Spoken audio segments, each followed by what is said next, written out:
1. Difficult beginnings. The first axe strike in the ground is not an achievement. The first line in the book is not a success. The first months of your project are not a measure of your progress, and so on. The eye only sees the big thing, and the big thing can only come with great patience. Great patience is produced by high determination.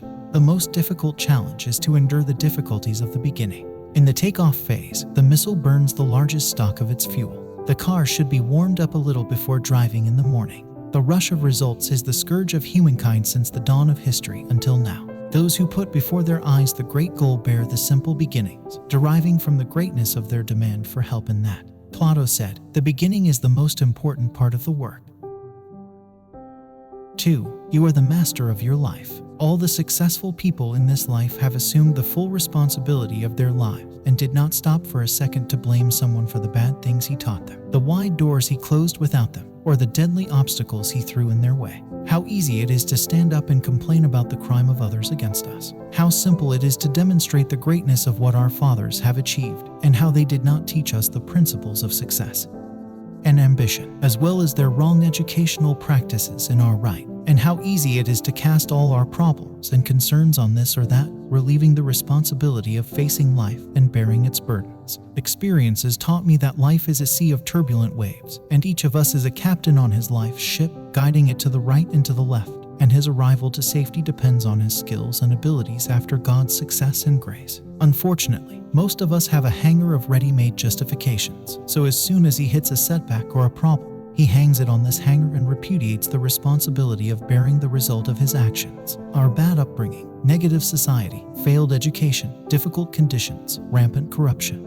But let me tell you, if you like to accept the challenge of life and be its equal, you must immediately abandon all these justifications on which your problems and failures are attached and decide to bear the outcome of your life with confidence and courage. We find it easy to rely on the first circle because it is easier in theory. There is nothing easier than complaining. And we pretend that the whole inside is good, and our problems only come to us from the bad, cruel others. Unfortunately, most people are creative in inventing justifications that absolve them of negligence or failure. Success is not dependent on the improvement of a situation, and failure is not written on you by a higher will. The strong believer is the one who has a firm determination to defy difficulties and obstacles. He is the one who meets life with calmness of soul, openness of heart, and calmness of heart, regardless of what they hide or reveal to him. The compass of his mind is directed to solutions, not justifications, and a positive vision, not a faint negative image.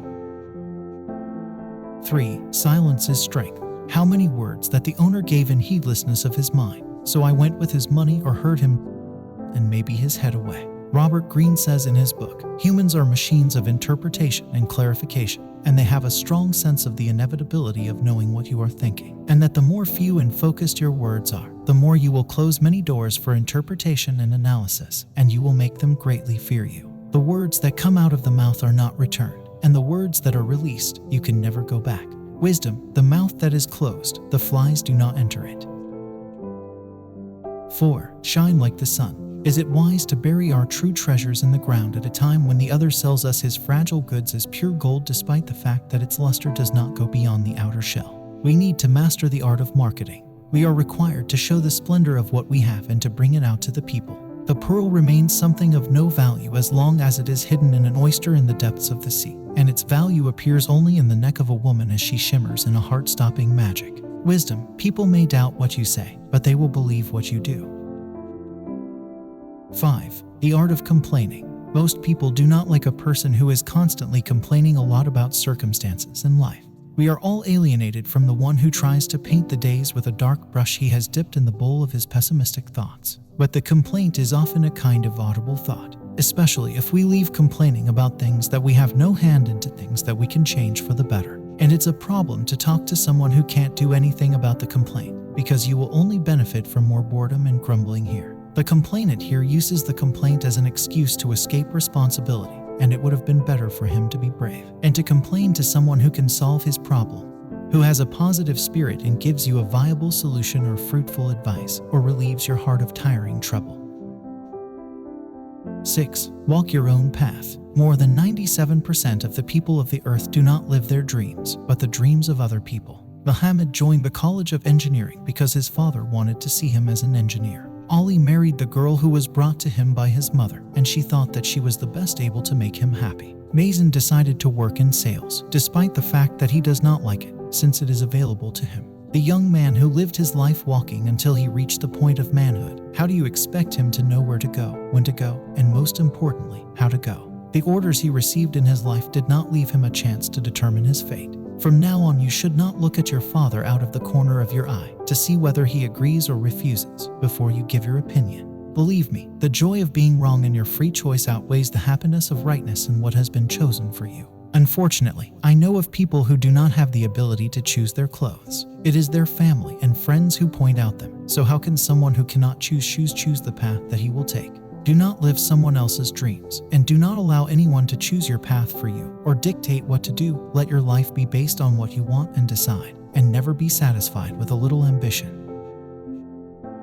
7. Prepare a place for your Mercedes. Michelangelo, the brilliant painter, said, "The greatest danger to most men is not that our aim should be so high and difficult to achieve, but that it should be simple and humble and easy to achieve." Yes, the danger is that we become complacent with modest dreams and goals. Mercedes does not mean the car itself, it means every great dream. There is a fact that many people do not realize, which is that the big dream does not require much more effort than the small dream to be realized. There are those who write a wonderful book and hope to sell 1,000 copies of it in order to feel happiness and success. And there are those who do not recognize simple success and do not rest before the distribution of 50,000 copies or more. And the difference between them is not in the strength of what the book contains of ideas, but in what it contains, each of them issued with ambition, determination, and determination.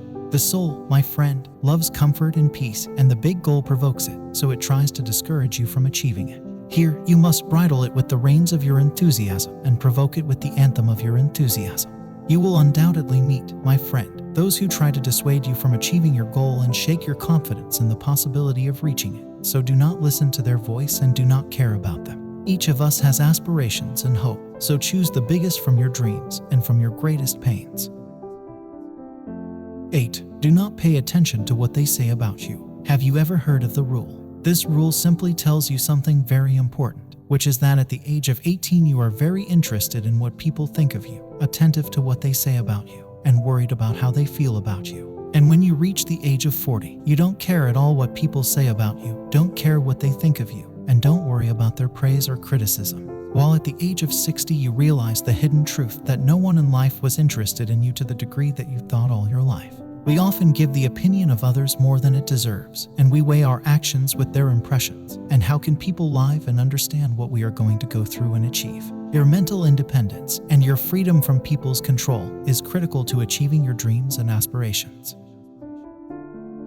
9. The splendor of failure. Do you fear failure, dread failure, and avoid experiences in which you may not be able to succeed? If your answer is yes, then you have a problem, and most likely you will not be able to achieve your dreams. Failure, my friend, is the wing of success, its spirit and the essence of its existence, and you will not see a successful person in life who has not fallen hard or stumbled. Failure is a refinement of the experiences of one of us, a reform of the curve of his life, and the building block of his success. Winston Churchill said, "Success is to go from failure to failure without losing your enthusiasm." The truth that many of these failures do not know is that some of them were very close to success when they decided to stop and surrender to failure. The real loser is the one who is hindered by his determination to try again after one or more failures. John Charles Salek said, "There are two types of failure, a kind that comes from thinking without doing, a kind that comes from an act without thinking." 10. Do not walk on your fingertips. It is very normal to feel fear and anxiety if you think about changing an existing thing or doing an unfamiliar act, and the greater the risk, the greater your anxiety and the greater your fear. It is well established that a person who works to change an existing thing is confronted with an army of negative and frustrating emotions that try to dissuade him from achieving his goal.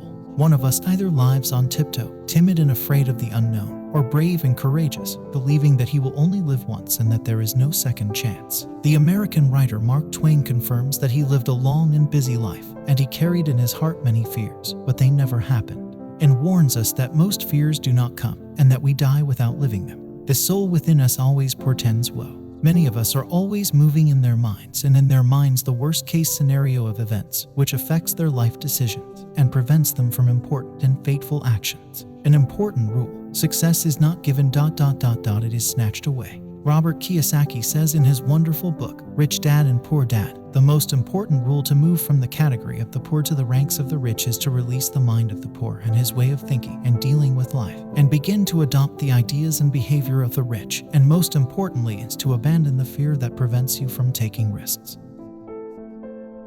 11. Pay the price for success. The great companion Suhaib al-Rumi bought his faith with all his money, and the high price did not make him doubt for a second the value of the deal he wanted.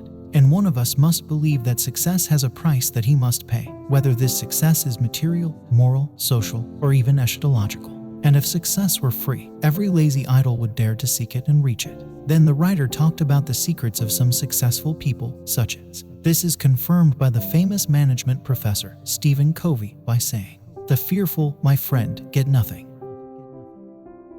12. Master the profit equations. Does life, like a ball match or a court arena, only recognize in its equations the profit of one party and the loss of the other? Should one act on the principle since the victory of others is a defeat for him? The author quotes from the book The Laws of Profit and Loss. I win, you lose. Those who follow this approach only achieve satisfactory success by losing the other party. I lose, you gain. Here are people who are working on their loss in exchange for the gain of others. I lose, you lose. These are the ones who adopt the rule of Samson. I win, you are God's. Here he cares to win without looking at his rival. Do not lose, do not lose. What is important here is a proper settlement and for each of us to go his own way. I win, you win, we all look for the common good. The last option remains the best option.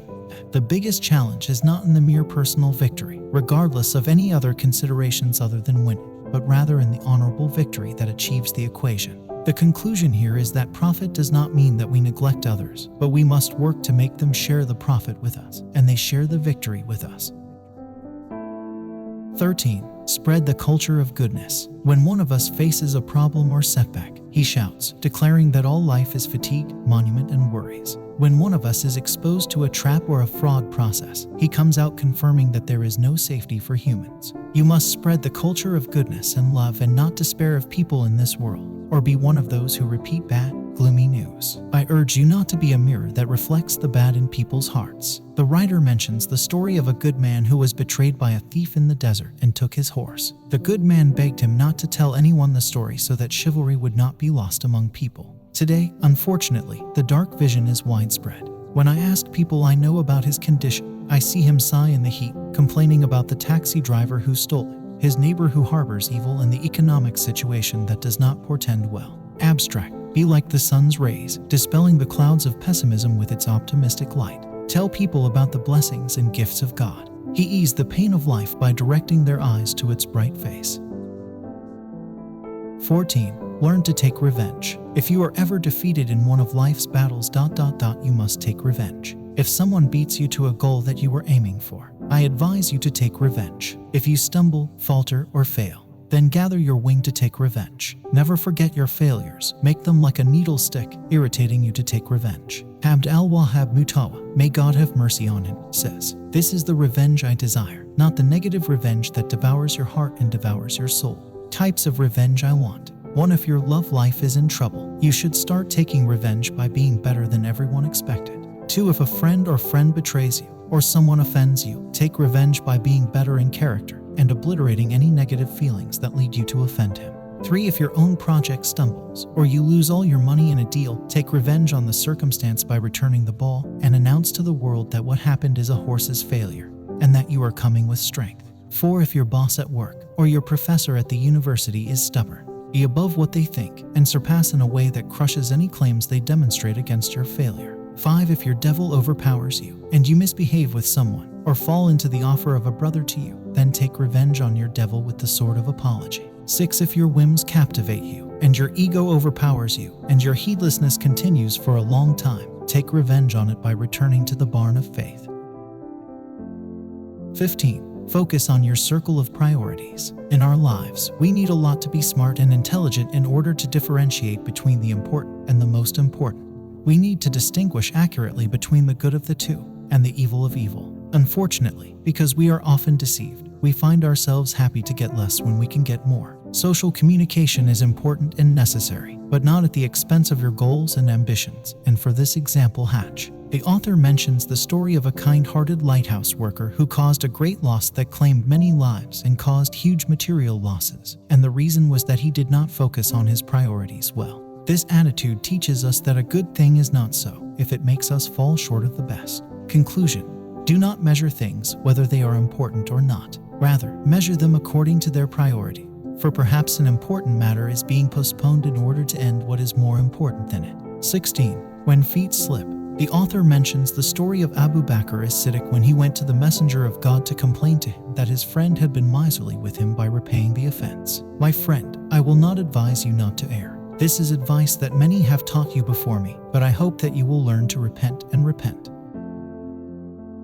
17. Be humble when you need so. One of the most important vocabulary of elevation is that you see yourself as a student in the school of life. And the first characteristics of the greats are that they stand on the true limits of their knowledge, and they can read and comprehend the dimensions of their perceptions. Those who are proud of what they have, hold their noses high, and remind others from time to time of what they possess, of what they perceive, and of what they know, are in fact suffering from a defect in their psychological formation and a lack of confidence in their ability to permanently elevate. The author mentions the story of the little boy and the owner of the barbershop, whom he always calls stupid. Humility is a sustenance from God, and arrogance and vanity are temptation. And how many have fallen into the trap of ego? They fill the world with hadiths about themselves, and on top of all this they fooled the other and underestimated him.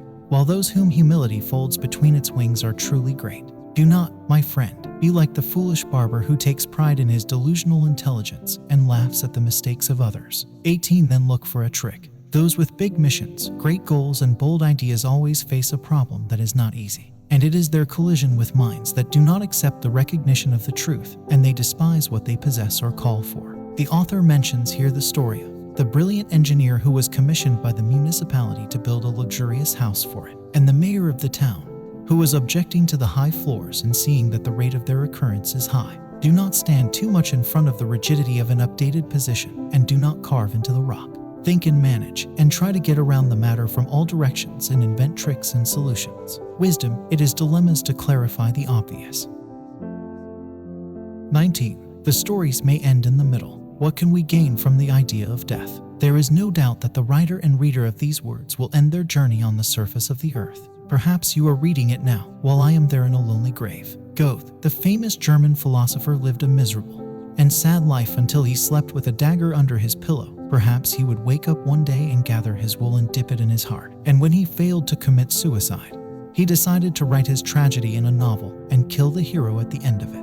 Goethe talks about death and says, "When I review my life from youth to old age and remember the few surviving friends of youth, life seems to me like a small hotel. With a new generation coming and we are about to leave, there is no connection between us and them. Even though death loves to harvest the elderly, it does not hesitate from time to pick some fruits that have not yet ripened. And whoever thinks that he is far from the hand of death, he is delusional and most importantly deceived."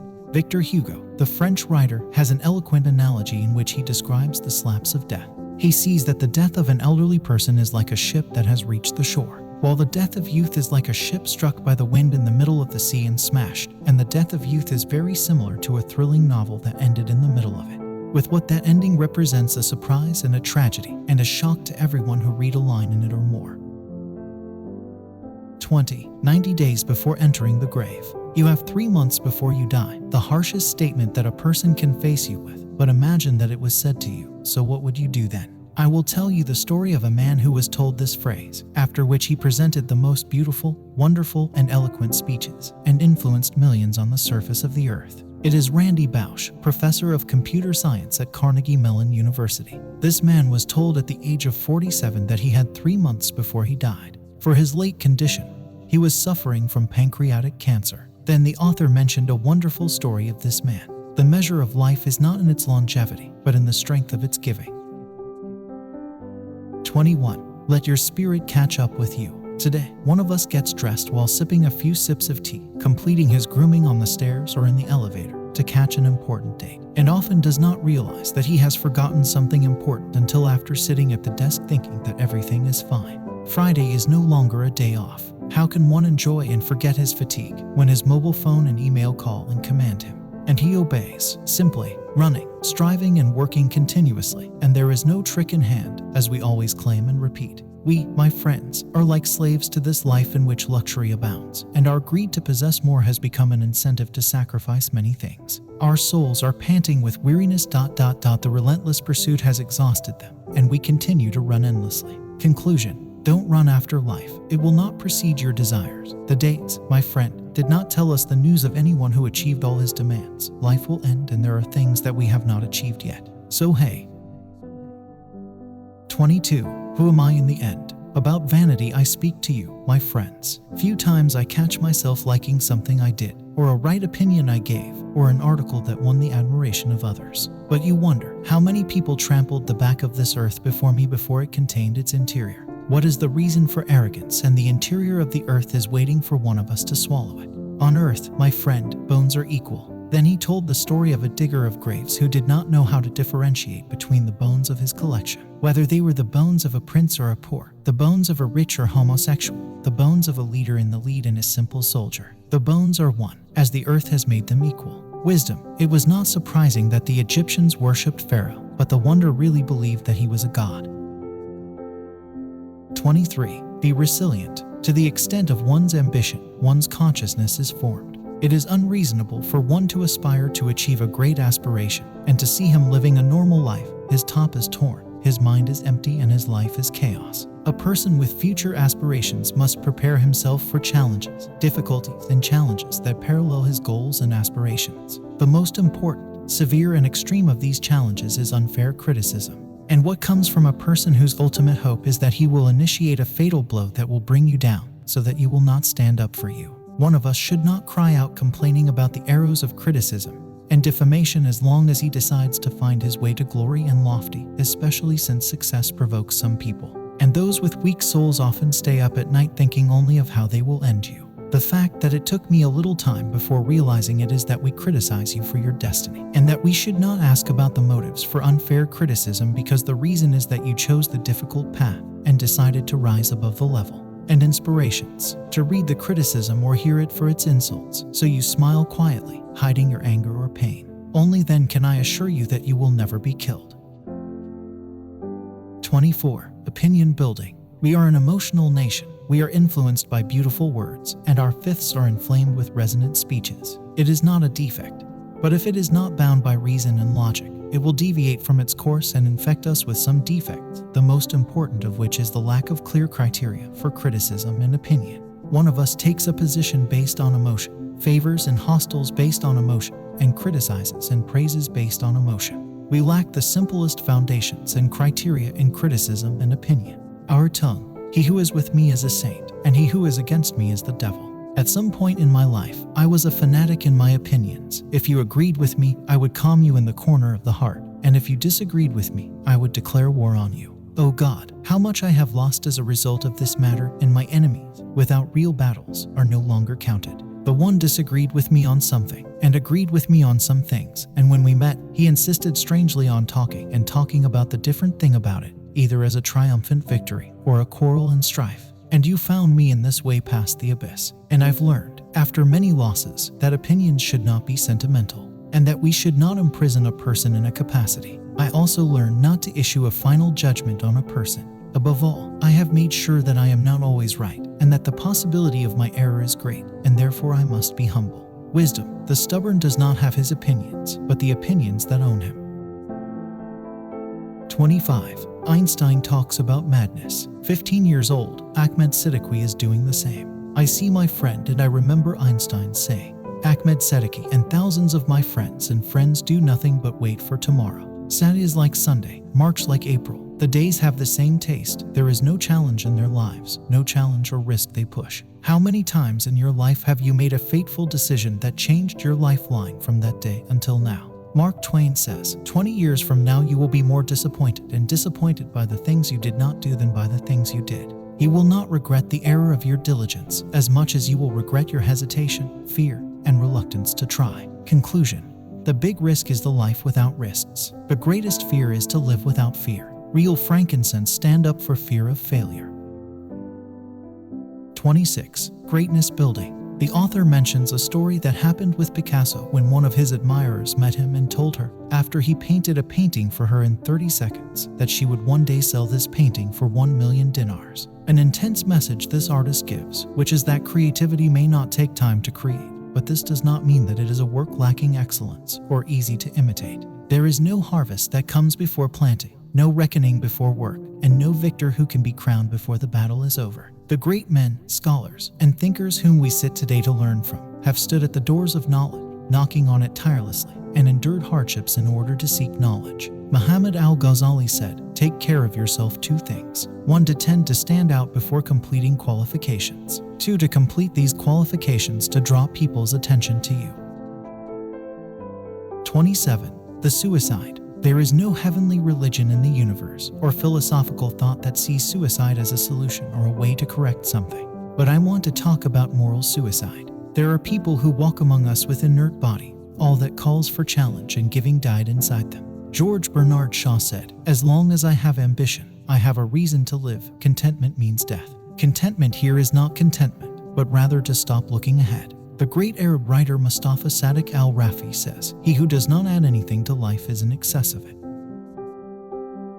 28. Exam. I sat with myself for a while, and she asks me why you didn't talk to people about your inner battles, about the victor in the battle to prove existence between me and myself, between the desires and greed of the soul on the one hand, and the stability and firmness of the meanings of contentment and certainty on the other. By God, our internal battles are only our real battles. We have high hums among us, but when the eyes of the beholder are absent, she kneels for lust and prostrates to the desire of her queen, and she has been tied for a long time.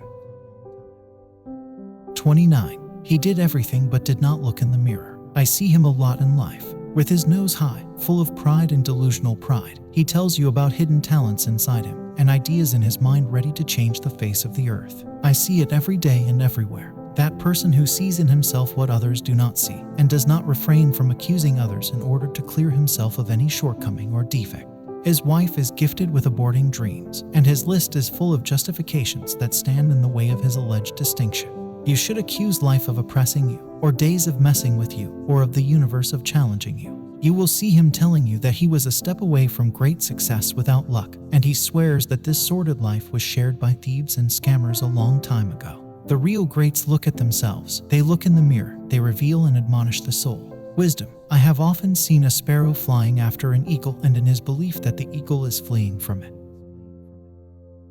30. The judges. The author tells the story of the pious and generous man who fed the poor and who objected to God because he left him poor and destitute. So the generous man expelled him, as an angel visited him in his sleep and reprimanded him, saying, "Who told you that repelling this poor is an offering to God? 60 years and God bears it, and you did not bear it for a few minutes." In life, people are distracted. They issue laws, inflict punishment, and play the role of judge and executioner. We, the campaigners of principles, need to be well aware that we are advocates, not judges, and mashal campaigners, not enforcers. Voltaire. I am ready to die to let you speak freely, with my complete disagreement with what you say. 31. Slowly to be faster. This may be odd in terms of area, but the calmer we are, the faster we are. In management parlance, the more time you give yourself for quiet thinking, the less you will need frantic work and constant stress, and on top of that, you'll get done faster. One of us thinks that knowing the value of time and trying to use it comes by accelerating the pace of life, and this is not true, because the use of time comes from optimal planning. 32. Enjoy what you have. This is what I have convinced myself of in life, is not to look at something that is not mine, and not to desire what I cannot possess. I always live in the dress that suits me, and I do not enjoy a boom that might carry me high with it for a while, and then return me to my original nature. One of the greatest strategies that the wise people use is the strategy: if you desire what you cannot possess, remove it from your heart and mind, and only with this you will overcome the desire to possess it and the magic of its influence on you. 33. Don't let what you own you. The author mentions the story of the owner of the golden ingot, where this story shows the extent of the tragedy experienced by some of us who own a precious thing, so they own this thing, and they become its captives. The real meaning of owning things comes from the use of these things in the service of their owners, not in the sterile sense of their being under his control. What is the value of treasures that odd does not count while they are in a closed cupboard, and their owner suffers from poverty and need? 34. Infallibility is for God only. Humans, all human beings, make mistakes. If we confine a person to a narrow circle and judge him from one angle and make him a prisoner of his sin, we have denied him and wronged him clearly. 35. Alienation. In a material world like the one we live in, honor has become strange, and the word honor, dhimma, and covenant has become a stagnant side that has no use. 36. Smart idiots. The author mentions the owner of the counterfeit coins, who, when asked about his crime, said, "I deserve what happens to me because I simply stole myself before I stole anyone else." This story makes us pause and reflect on the fact that many of us are in fact crazy about ourselves, stealing it and aborting its ambition more than the enemies and haters do. How many geniuses did his genius have the meanness of determination and meanness of ambition, and his dreams ended at the limits of his desires? Nietzsche said, "The most common lies are our lies to ourselves." Lying to others is an exceptional habit. 37. The feeling of safety trap. It makes sense that we all look for safety and tranquility. The feeling of security was and will remain a fundamental human need. Many people, when they rest, stop working, giving and giving. That Russian writer was aware of this matter, as this financial reassurance that comes to him every time he wrote a successful story worried him, so that he started thinking how to get rid of his feeling of financial reassurance. So he resorted to a strange trick, which is his frequent going to bars, so he does not leave them until he squanders everything he owns.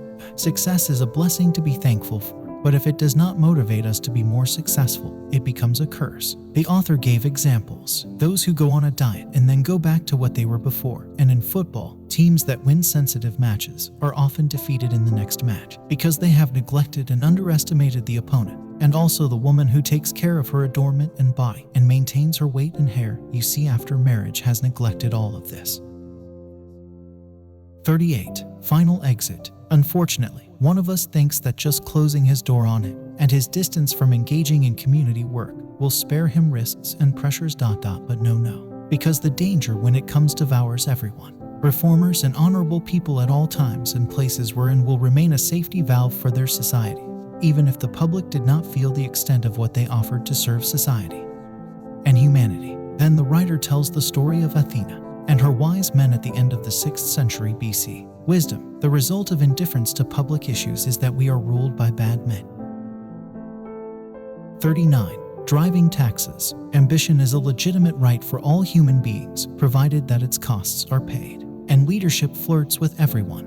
But who pays its taxes? It is very easy for one of us to lie on his couch and raise his eyebrows high, assuring that he is able to change the world if he takes control, and can reform society if they let his hand go. All of us can play the role of critics who perform an autopsy on the corpse of achievements, even though most of them lack the capacity and ability that would enable them to complete half or even a small part of the work that they saturated with criticism and shreds. The true pioneers, leaders, and symbols, before they ask for the position, are fully convinced of their ability to fulfill any obligation that this position will impose on them, and are ready to sacrifice before other followers and pay the full costs without shortage and without hesitation. The writer tells a story about Alexander the Great as he chases after King Dara. The hadith that these troubles that many pretenders do not pay attention to, that the leader feels that he is not isolated from the concerns of his followers, so he suffers before their misery, suffers with them, and does not demand from them something that he does not do. Time has afflicted us with seeing leaders living in ivory towers. Their kingdoms were weakened and weak, and they lost the confidence of their followers and those under their command, and their words and actions became doubtful and suspicious of all. Ask yourself before looking for a job promotion, are you suitable for it? Before you get married, take a moment to make sure that you are able to lead the house and do the tasks of your husband and children in the best way. In conclusion, if you ask for leadership and you yearn for leadership, then ask yourself about your ability to pay taxes. Either you are able to ask for it, or you stand at the limits of your capabilities and live in the clothes that fit you. 40. Between the cheers of glory and the luster of fame. The worst thing a person concerned with facing the masses can do is to set his sights on fame and fortune. He writes a book for fame. He addresses the audience in order to appear, and leads the forums for lights and flash cameras. He thus writes his death certificate and signs it in cold blood. As for the great, this is not their way. If the great is at the forefront of the council, he leads it in search of fighting the minds and conquering them with truth, beauty, and goodness. When he leans his back on paper, his goal is to clear out what is confused with the mind and to clarify what is clouded by understanding. He is not looking for the spotlight, but rather the one who is looking for him. The difference between the request for fame and the request for glory is that the seeker of fame has a thermometer with which to measure the level of praise that was set against him, while the seeker of glory does not care about people's praise of him. He knows himself, stands for its truth, and does not overcome people's ignorance of it, its knowledge of its truth. Fame has no safety, as it is like a bee that gives us a sweet-tasting purified witness, but at the same time it has a bloody sting.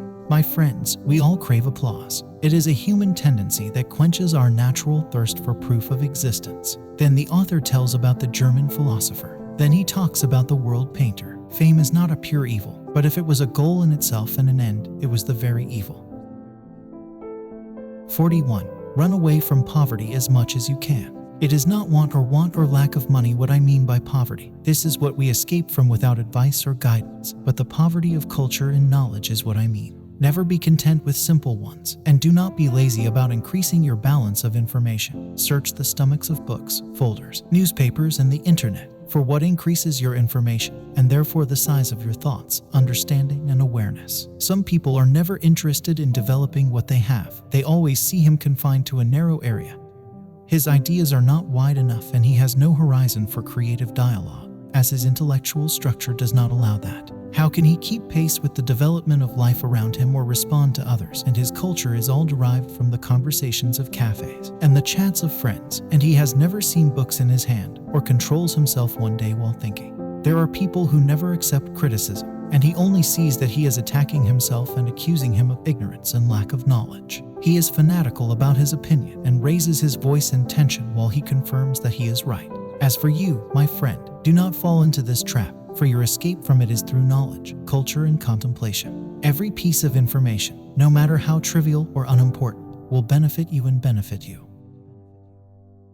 42. The chemistry of illusion. In cases of psychological breakdown, one is an easy prey to ignorance, charlatanism, and sorcery. Even states and societies, when they are defeated, especially after glory and honor, are fertile ground for superstition, and they have a quick acceptance of falling into the cycle of fraud. The writer tells about the story of the city of Venice and their attachment to a person called, who claimed that he could convert any metal, no matter how cheap, into pure gold. Wisdom. You can fool all the people some of the time, and you may fool some people all the time, and this is more than enough to achieve most of your purposes.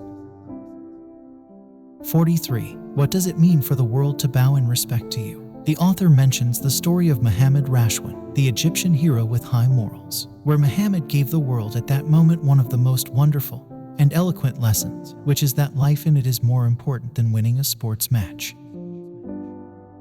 44. It's the laws. The author tells the story of two horses who were working for a man, one lazy and the other active. Many unfortunate people do not realize that life has laws that do not deviate, even if it is a little cloudy due to certain circumstances. Did you grieve like me when you found that there are those who are less than you and have received a greater share of life than what I have received?